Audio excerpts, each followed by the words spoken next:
오늘 말씀은 화 있을진저라는 말씀으로 시작됩니다. 우리 성경에는 화 있을진저라고 되어 있지만 사실 이것은 히브리어 성경에 의하면요, 탄식 소리입니다. 아이고 이런 하는 탄식으로 시작한다는 것이죠. 자, 왜 이런 탄식으로 시작하느냐? 바로 아모스는 여호와의 날이 임할 것이다라고 전하고 있기 때문입니다. 자, 그럼 여호와의 날의 특징이 무엇입니까? 아모스가 말하는 여호와의 날은 피할 수 없는 날이며 무시무시한 날이다라고 말씀하고 있다는 것이죠. 당시 사람들은요, 이 여호와의 날에 대해서 사모했습니다. 여호와의 날을 갈망하고 기대했던 것이에요. 왜냐하면 이들에게 있어서 여호와의 날이란 영광의 날이요, 또 기쁨의 날이요, 완전한 구원의 날이다라고 생각을 했던 것입니다. 그러나 아모스 선지자는요, 그날이 전혀 다른 날일 것이다, 너희의 생각과는 전혀 다를 것이다 라고 그가 선언합니다. 어떤 날이라고 말하고 있습니까? 19절의 말씀 보면 이렇게 말을 해요. 마치 사람이 사자를 만나려다가 곰을 만나는 것 같다라고 말씀하십니다. 그러니까 사람이 사자를 만나게 되면 어떻게 되죠? 두렵죠. 너무나도 무섭고 끔찍하여서 이를 피하고자 할 것입니다. 근데 가까스로 그 자리를 피해 갔는데 무엇을 만나느냐? 바로 곰을 만나는 것이죠. 자, 근데 그리고 나서 20절 말씀 보니까 또 그 곰을 피해서 가까스로 집에 다다랐습니다. 그래서 아이고 한숨을 쉬면서 살았다라고 하면서 벽에다 손을 짚었는데 그 벽을 타고 독사가 그를 물어버리는 것과 같은 날이 바로 여호와의 날이라고 그가 말하는 것이죠. 무슨 말입니까? 이 무시무시한 날을 피할 길이 없다는 것입니다. 반드시 너희가 이 심판의 날을 경험할 것이다 라고 말하는 것이죠. 근데 당시 북이스라엘 사람들은요, 이 여호와의 날을 사모했습니다. 왜냐하면요, 이들은요 자신들이 여호와를 잘 섬기고 있다라고 생각을 했기 때문에 그렇습니다. 실제로 이들은 절기를 잘 지켰습니다. 또 그들은 성회를 열었어요. 또 번제와 소제를 드리고 살찐 제물을 잡아서 화목 제물을 하나님께 올려드렸습니다. 또 레위인으로 구성된 이 찬양대가 정말 날마다 비파와 찬양으로 하나님을 높여드렸어요. 마치 오늘날로 얘기하면 이런 것과 같습니다. 아름다운 예배로 주님께 영광 돌리고 우리가 매 절기 부흥회와 사경회와 추수감사 절기를 매일마다 잘 드렸을 것입니다. 또 아름다운 목소리로 찬양대가 하나님께 올려드리고 또 오케스트라가 화려한 음악으로 주님을 찬양했을 것입니다. 자, 그리고 그 화려한 예배에 참석한 이들은 이렇게 생각을 하는 것이요, 내가 하나님을 잘 섬기고 있구나, 내가 하나님을 잘 예배하고 있구나 라고 생각을 했을 것입니다. 그러나 하나님께서 뭐라 말씀하십니까? 내가 너희의 이 찬양을 듣기 싫다, 내가 너희의 예배를 받기 싫다, 나 그거 받지 않을 것이다 라고 말씀하시는 것이죠. 왜 그렇습니까? 이는요, 예배를 드리는 그들의 삶이, 그들의 일상과 그들의 마음이 그들이 현재 드리고 있는 예배와 너무나도 동떨어져 있기 때문에 그렇습니다. 이들은요 하나님을 예배했어요. 근데 문제는 무엇이냐? 하나님을 예배함과 동시에 다른 것들도 함께 예배한 것입니다. 번제와 소제를 하나님께 드렸지만 하나님만 제사한 것이 아니요, 다른 신들도 제사했다는 것입니다.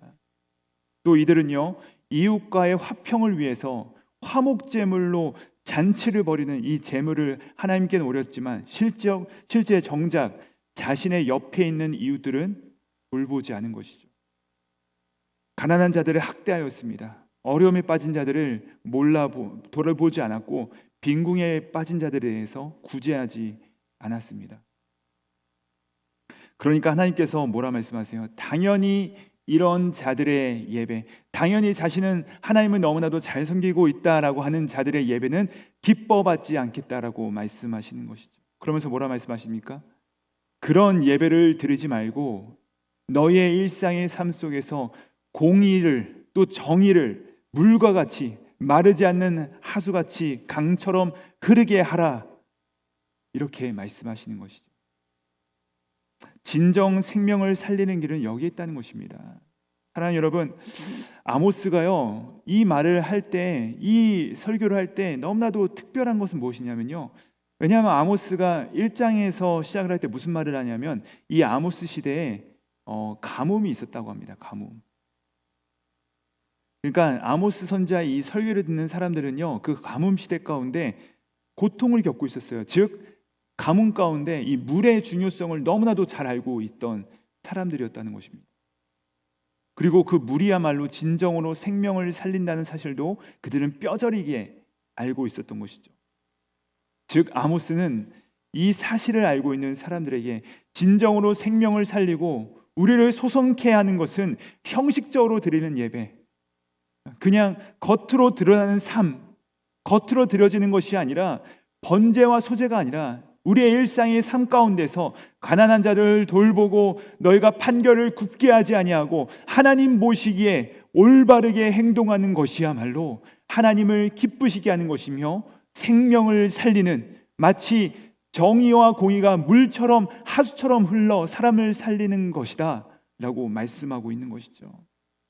그래요, 우리 삶 속에서 이 생명을 살리는 것은요, 예배로 우리 가운데 하나님께서 주시는 말씀을 회복하고 그 충만하여진 우리가 이제는 우리의 일상의 삶 가운데서 그 거룩한 부르심에 따라서 하나님께서 우리를 파송하신 곳에서 영혼을 삼기고 또한 선한 생명을 살리며 사명을 감당할 때 죽어가는 영혼들이 소생케 되어지는 것 아니겠습니까?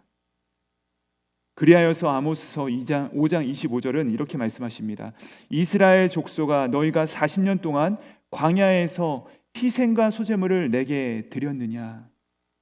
이 말이 무슨 말이냐면요, 광야에서 이 40년 동안 하나님께서 이렇게 말씀하시는 거예요. 너희가 나와 함께 거할 때 너희가 나에게 진정으로 내가 말한 그대로 이 희생과 소제물을 나에게 드렸느냐라고 물으시는 것입니다. 너희가 비록 내가 말한 그대로 그 정확한 형식과 기준에 따라서 이 제물을 드리지 못하였다 할지라도 내가 너희와 40년 동안 동행하지 아니하였니? 라고 하나님께서 되묻고 계신 것이죠. 그렇습니다, 여러분. 광야에서는요, 삶이 척박하고 그들이 농사를 지을 수 있는 형편이 아니었기 때문에 그 하나님께서 말씀하신 대로 제사를 드릴 수가 없었어요. 자, 그럼에도 불구하고 하나님은 그들과 날마다 동행했다는 것입니다. 그러나 이제는 그 하나님께서 약속하신 그 약속의 땅에 들어와서 26절 보시면요, 그들이 어떻게 해요? 너희가 식국과 기운과 너희의 우상과 너희를 위해 만든 신들의 형상을 섬기면서 내 명령을 버리고 나를 떠나느냐. 즉 이스라엘 백성들이 입으로 하나님을 왕이십니다라고 외치고 있지만 실제로 너희 왕은 다른 것이 아니냐, 너희가 나만 섬긴다고 얘기는 하고 있지만 나를 섬기는 것이 아니라 다른 것도 예배하고 있지 아니하냐라고 말씀하시는 것이죠. 그러므로 이러한 형식만 갖춘 예배의 결과를 하나님께서 뭐라고 말씀하십니까? 그들이 그렇게 믿고 따르던 그 우상들이 결국은 너희들이 지고 가야 할 무거운 짐이 될 것이다 라고 말씀하십니다. 그리고 그 무거운 짐을 진 채로 다메섹 밖으로 사로잡혀 가게 될 것이다 라고 말씀하시죠. 여러분, 이 다메섹은 어디냐면 북이스라엘 경계 끝에 위치한 곳입니다. 즉 다메섹 안에 있으면 이스라엘 백성들은 안전하다라고 생각을 한 것이죠. 그러나 하나님께서는 너희를 지켜주고 너희를 보호할 것이다 라고 생각했던 그 다메섹 밖으로 너희가 결국은 사로잡혀 가게 될 것이다 라고 말씀하신 것입니다. 그리고 그 말씀이 응해져서 아수르가 북이스라엘을 침공하고 그들을 그 다메섹 밖으로 끌고 나가게 됩니다. 그것이 바로 말뿐인 이 형식뿐인 예배의 결과였습니다. 사랑하는 여러분, 저는 오늘 이 말씀을 읽으면서 무엇보다도 이 아모스의 마음을 다시 한번 생각해 보게 되었습니다. 그는요, 사실 남유다 출신 사람입니다. 근데 그가 이 모든 것이 어려움이 없고 가정 왕성하고 모든 것이 부유하고 또 스스로 자기는 하나님을 잘 섬긴다라고 생각하고 있는 그 북이스라엘로 가서 하나님의 말씀을 전하는 것입니다. 너희가 잘못되었다라고 하나님의 말씀을 외친 것이죠. 그럼 여러분 얼마나 미움을 받았겠습니까? 실제로 많은 욕과 조롱을 받습니다. 그래서 어떡합니까? 베델의 선지 아마샤가 그를 향해서 뭐라고 합니까? 선견자야, 너는 너희 땅으로 가서 하나님의 말씀을 전해라. 너는 가서 떡이나 먹으면서 예언하라 라고 그를 조롱하지 않습니까? 그 말을 들은 이 아모스의 마음은 어떠했을까요? 사실요, 여러분, 우리가 아모스에 대해서 그가 목자였고 뽕나무를 재배하였다라고 하니까 마치 가난한 소작인 혹은 매일 그냥 노동자라고 생각할 수 있는데요. 근데 이 단어를요 잘 연구해 보면요, 그는 가난한 목자나 과수원지기 정도가 아니었습니다. 그는요, 이 말씀에 보면요, 왕실과도 긴밀한 연결이 닿아 있는 권력자였고 또 큰 양떼를 소유한 자였으며 동시에 그 양떼를 먹일 수 있는 커다란 목초지를 소유한 재력가였습니다. 그러니까 한마디로 말하면 세상 가운데서 남부러울 것 없는 자가 바로 이 아모스였다는 것이죠. 근데 여러분, 이 남부러울 것 없는 자가 괜히 가서 하나님의 말씀을 전하다가 욕먹고 핍박을 받게 된 것입니다. 나는 잘못한 것도 아닌데, 심지어 우리나라 사람도 아니고 북이스라엘 사람이고, 나는 굳이 가서 미움을 받아야 될 이유가 뭘 것일까? 그렇게 생각하지 않았겠습니까? 나의 마음이 이렇게 아플 필요가 없는데 왜 그렇게 해야 되는가? 그러나 여러분, 왜 그렇게 해야 하는가요? 그것이 바로 저와 여러분의 사명이기 때문에 그런 줄 믿습니다. 자신이 하나님을 제대로 믿고 있다라고 생각하며 착각하고 있는 자들이 진짜 여호와의 날에 임하기 전에, 하나님께서 정말로 심판을 가지고 그들 가운데 나타나시기 전에 이들을 진정으로 하나님을 섬기는 자로, 진정으로 하나님의 뜻에 따라 살아가는 자로 만들어야 될, 이끌어야 될 그 사명을 가지고 있는 자가 바로 저와 여러분이기 때문에 그렇다는 것입니다. 이것이 바로 아모스의 사명이자 동시에 우리 모두의 사명이 되어야 되는 것이죠. 그래서 여러분, 저와 여러분은요, 사실 이 세상 사람들을 불편하게 만들어야 될 사명을 가지고 있다는 것입니다. 여러분, 사실은요, 이 세상에 있는 모든 사람들이요, 우리 모두를 포함해서 우리 모든 사람들은 다 짐을 지고 가는 자들입니다. 26절 말씀처럼 우상의 형상의 짐이든지 혹은 세상의 짐이든지 혹은 이 하나님께서 주신 사명의 짐이든지 우리 모두는 다 이 짐을 지고 살아갑니다. 예수님도 말씀하지 않으셨어요? 이 마태복음 15장에서 뭐라 말씀하세요? 수고하고 무거운 짐진 자들아 다 내게로 오라. 내가 너희를 쉬게 하리라. 나는 마음이 온유하고 겸손하니 나의 멍에를 메라. 내게 배우라. 그리하면 너희가 마음의 쉼을 얻으리니 이는 내 멍에는 쉽고 내 짐은 가벼우리라. 누구나 다 짐을 지고 살아갔는데요. 근데 중요한 것은 무엇이냐? 이것이 우상의 짐이냐 아니면 하나님께 주신 이 사명의 짐이냐라는 것입니다. 세상살이의 그냥 무거운 짐이냐 아니면 예수 그리스도의 멍에냐라는 것이죠. 우리는요, 이 아모스가 진 그 짐처럼 또 예수님께서 말씀하신 그 멍에처럼 그것을 지고 가야 되는 자들입니다. 때로는 우리가 이 짐을 지고 갈 때 세상 사람들이 불편해합니다. 세상 사람들이 못마땅해하고 그들의 마음에 걸리낌이 있다는 것이요. 또한 우리의 마음 역시도 아플 때도 있다는 것입니다.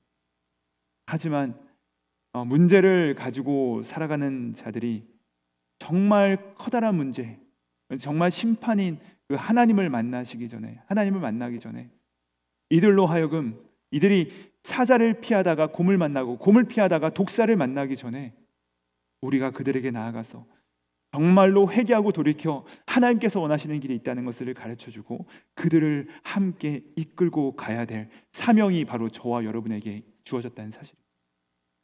이 길이야말로 정말로 공의와 정의를 물과 같이 강처럼 흐르게 하는 생명 살리는 길이 될 줄 믿습니다.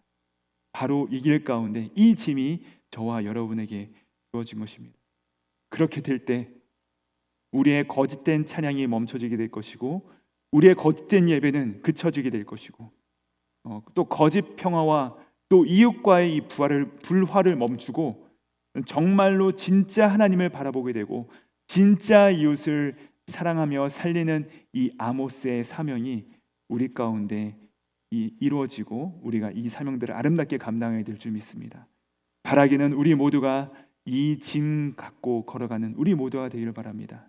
때로는 쉽지 않고 불편하지만 이 길을 걸어가고 이 짐으로 말미암아 저와 여러분이 서는 곳곳마다 이 정의와 공의가 물처럼 강처럼 흐름으로 말미암아 생명이 살아나는 역사가 있기를 우리 구주 예수 그리스도를 받들어 축복드립니다. 우리 함께 기도하시겠습니다.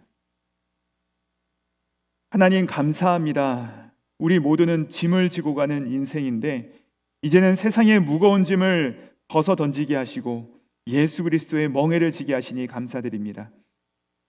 이제는 십자가를 지시고 영문 밖으로 나아가셨던 예수 그리스도를 따라 우리의 멍에를 메고 세상으로 걸어가 우리 삶에 문제가 있음을 전하고 이를 해결하여 돌이키게 하는 생명의 길을 전하며 묵묵히 감당한 우리 모두 되게 하여 주시옵소서.